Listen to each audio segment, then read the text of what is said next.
रविदास उत्तर प्रदेश के मुख्यमंत्री योगी आदित्यनाथ जी पूरे भारत से यहां पधारे सम्मानित संतजन, भक्तगण और मेरे भाइयों एवं बहनों, आप सभी का मैं गुरु रविदास जी जन्म जयंती के पावन अवसर पर उनकी जन्मभूमि में स्वागत करता हूं। आप सब रविदास जी की जयंती के पर्व पर इतनी दूर से यहां आते हैं। खासकर मेरे पंजाब से इतने भाई बहन आते हैं कि बनारस खुद भी मिनी पंजाब जैसा लगने लगता है। ये सब संत रविदास जी की कृपा से ही संभव होता है। मुझे भी रविदास जी बार बार अपनी जन्मभूमि पर बुलाते हैं। मुझे उनके संकल्पों को आगे बढ़ाने का मौका मिलता है। उनके लाखों अनुयायियों की सेवा का अवसर मिलता है। गुरु के जन्म तीर्थ पर उनके सब अनुयायियों की सेवा करना मेरे लिए किसी सौभाग्य से कम नहीं है। और भाइयों बहनों, यहां के सांसद होने के नाते, काशी का जनप्रतिनिधि होने के नाते मेरी विशेष जिम्मेदारी भी बनती है। मैं बनारस में आप सबका स्वागत भी करूं और आप सबकी सुविधाओं का खास ख्याल भी रखूं, ये मेरा दायित्व भी है। मुझे खुशी है कि आज इस पावन दिन मुझे अपने इन दायित्वों को पूरा करने का अवसर मिला है। आज बनारस के विकास के लिए सैकड़ों करोड़ रुपयों के विकास परियोजना का लोकार्पण और शिलान्यास होने जा रहा है। इससे यहां आने वाले श्रद्धालुओं की यात्रा और सुखद और सरल होगी। साथ ही संत रविदास जी की जन्मस्थली के विकास के लिए भी कई करोड़ रुपयों की योजनाओं का लोकार्पण हुआ है। मंदिर और मंदिर क्षेत्र का विकास, मंदिर तक आने वाली सड़कों का निर्माण, इंटरलॉकिंग और ड्रेनेज का काम, भक्तों के लिए सत्संग और साधना करने के लिए, प्रसाद ग्रहण करने के लिए अलग अलग व्यवस्थाओं का निर्माण, इन सब से आप सब लाखों भक्तों को सुविधा होगी। माघी पूर्णिमा की यात्रा में श्रद्धालुओं को आध्यात्मिक सुख तो मिलेगा ही, उन्हें कई परेशानियों से भी छुटकारा मिलेगा। आज मुझे संत रविदास जी की नई प्रतिमा के लोकार्पण का भी सौभाग्य मिला है। संत रविदास म्यूजियम की आधारशिला भी आज रखी गई है। मैं आप सभी को इन विकास कार्यों की अनेक अनेक शुभकामनाएं देता हूं। मैं देश और दुनिया भर के सभी श्रद्धालुओं को संत रविदास जी की जन्म जयंती और माघी पूर्णिमा की हार्दिक बधाई देता हूं। साथियों, आज महान संत और समाज सुधारक गाडगे बाबा की जयंती भी है। गाडगे बाबा ने संत रविदास की तरह ही समाज को रूढ़ियों से निकालने के लिए, दलितों वंचितों के कल्याण के लिए बहुत काम किया था। खुद बाबा साहब आम्बेडकर उनके बहुत बड़े प्रशंसक थे। गाडगे बाबा भी बाबा साहब से बहुत प्रभावित रहते थे। आज इस अवसर पर मैं गाडगे बाबा के चरणों में भी श्रद्धापूर्वक नमन करता हूं। साथियों, अभी मंच पर आने से पहले मैं संत रविदास जी की मूर्ति पर पुष्प अर्पित करने, उन्हें प्रणाम करने भी गया था। इस दौरान मेरा मन जितनी श्रद्धा से भरा था, उतनी ही कृतज्ञता से भी भीतर महसूस कर रहा था। वर्षों पहले भी जब मैं न राजनीति में था, न किसी पद पर था, तब भी संत रविदास जी की शिक्षाओं से मुझे मार्गदर्शन मिलता था। मेरे मन में ये भावना होती थी कि मुझे रविदास जी की सेवा का अवसर मिले। और आज काशी ही नहीं, देश की दूसरी जगहों पर भी संत रविदास से जुड़े संकल्पों को पूरा किया जा रहा है। रविदास जी की शिक्षाओं को प्रसारित करने के लिए नए केंद्रों की स्थापना भी हो रही है। अभी कुछ महीने पहले ही मुझे मध्य प्रदेश के सतना में भी संत रविदास स्मारक एवं कला संग्रहालय के शिलान्यास का सौभाग्य मिला था। काशी में तो विकास की पूरी गंगा ही बह रही है। साथियों, भारत का इतिहास रहा है, जब भी देश को जरूरत हुई है, कोई न कोई संत, ऋषि, महान विभूति भारत में जन्म लेते हैं। रविदास जी तो उस भक्ति आंदोलन के महान संत थे जिसने कमजोर और विभाजित हो चुके भारत को नई ऊर्जा दी थी। रविदास जी ने समाज को आजादी का महत्व भी बताया था और सामाजिक विभाजन को भी पाटने का काम किया। ऊंच नीच, छुआछूत, भेदभाव, इस सब के खिलाफ उन्होंने उस दौर में आवाज उठाई थी। संत रविदास एक ऐसे संत है जिन्हें मत, मजहब, पंथ, विचारधारा की सीमाओं में नहीं बांधा जा सकता। रविदास जी सबके हैं और सब रविदास जी के हैं। जगतगुरु रामानंद के शिष्य के रूप में उन्हें वैष्णव समाज भी अपना गुरु मानता है। सिख भाई बहन उन्हें बहुत आदर की दृष्टि से देखते हैं।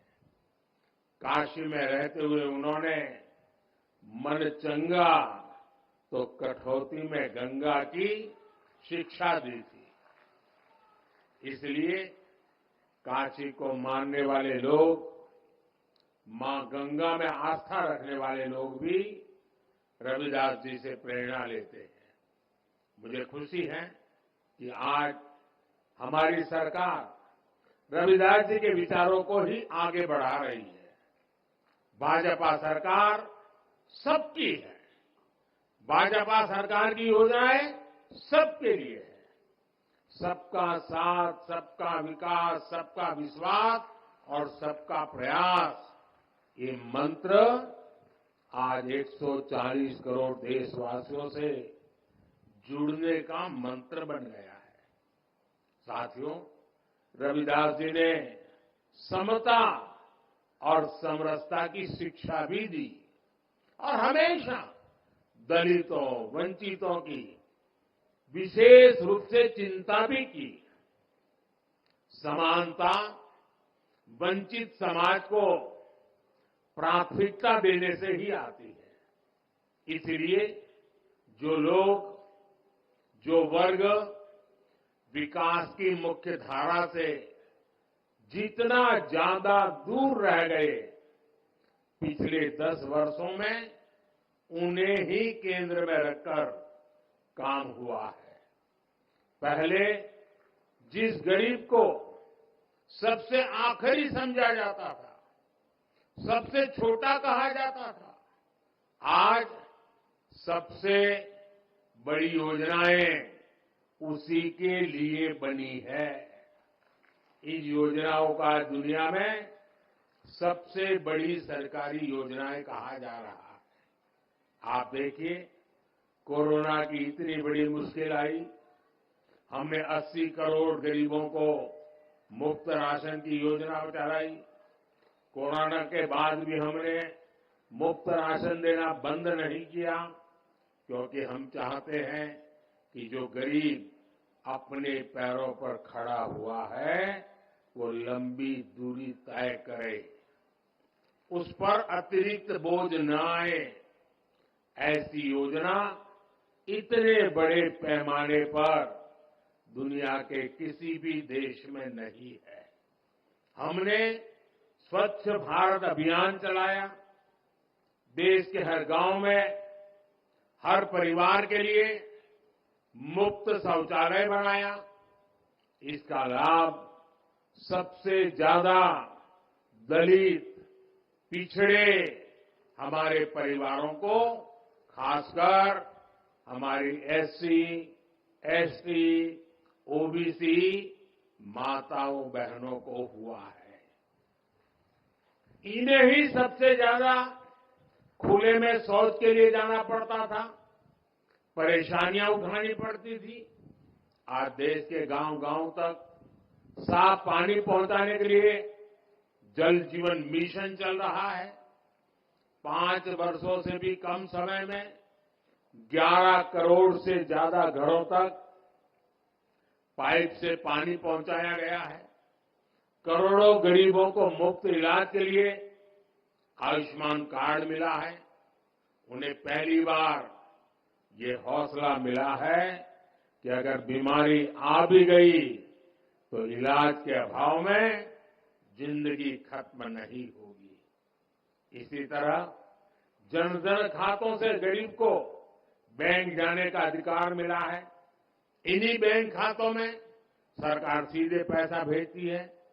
इन्हीं खातों में किसानों को किसान सम्मान निधि जाती है, जिनमें से करीब 1.5 करोड़ लाभार्थी हमारे दलित किसान ही हैं। फसल बीमा योजना का लाभ उठाने वाले किसानों में बड़ी संख्या दलित और पिछड़े किसानों की है। युवाओं के लिए भी 2014 से पहली जितनी स्कॉलरशिप मिलती थी, आज हम उससे 2 गुनी स्कॉलरशिप दलित युवाओं को दे रहे हैं। इसी तरह 2022-23 में पीएम आवास योजना के तहत हजारों करोड़ रुपए दलित परिवारों के खातों में भेजे गए, ताकि उनका भी अपना पक्का घर हो। और भाइयों बहनों, भारत इतने बड़े बड़े काम इसलिए कर पा रहा है क्योंकि आज दलित, वंचित, पिछड़ा और गरीब के लिए सरकार की नीयत साफ है। भारत ये काम इसलिए कर पा रहा है क्योंकि आपका साथ और आपका विश्वास हमारे साथ है। संतों की वाणी हर युग में हमें रास्ता भी दिखाती है और हमें सावधान भी करती है। रविदास जी कहते थे, जात पात्र के फेर मही, उर्जी रही सब लोग, मानुष ताकू खात है, रैदास जात कर रोग। अर्थात ज्यादातर लोग जात पात के भेद में उलझे रहते हैं, उलझाते रहते हैं। जात पात का यही रोग मानवता का नुकसान करता है। यानी जात पात के नाम पर जब कोई किसी के साथ भेदभाव करता है तो वो मानवता का नुकसान करता है। अगर कोई जात पात के नाम पर किसी को भड़काता है तो वो भी मानवता का नुकसान करता है। इसलिए भाई और बहनों, आज देश के हर दलित को हर पिछड़े को एक और बात ध्यान रखनी है। हमारे देश में जाति के नाम पर उकसाने और उन्हें लड़ाने में भरोसा रखने वाले इंडी गठबंधन के लोग दलित, वंचित के हित की योजनाओं का विरोध करते हैं। और सच्चाई ये है कि ये लोग जाति की भलाई के नाम पर अपने परिवार के स्वार्थ की राजनीति करते हैं।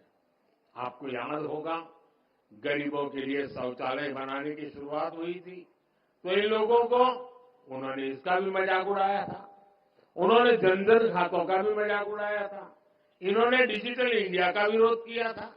इतना ही नहीं, परिवारवादी पार्टियों की एक और पहचान है, ये अपने परिवार से बाहर किसी भी दलित, आदिवासी को आगे बढ़ने नहीं देना चाहते। दलित, आदिवासियों का बड़े पदों पर बैठना इन्हें बर्दाश्त नहीं होता है। आपको याद होगा, जब देश में पहली आदिवासी महिला राष्ट्रपति बनने के लिए महामहिम द्रौपदी मुर्मू जी चुनाव लड़ रही थी, तो किन किन लोगों ने उनका विरोध किया था? किन किन पार्टियों ने उन्हें हराने के लिए सियासी लामबंदी की थी? वे सब की सब यही परिवारवादी पार्टियां आई थी, जिन्हें चुनाव के समय दलित, पिछड़ा, आदिवासी अपना वोट बैंक नजर आने लगता है।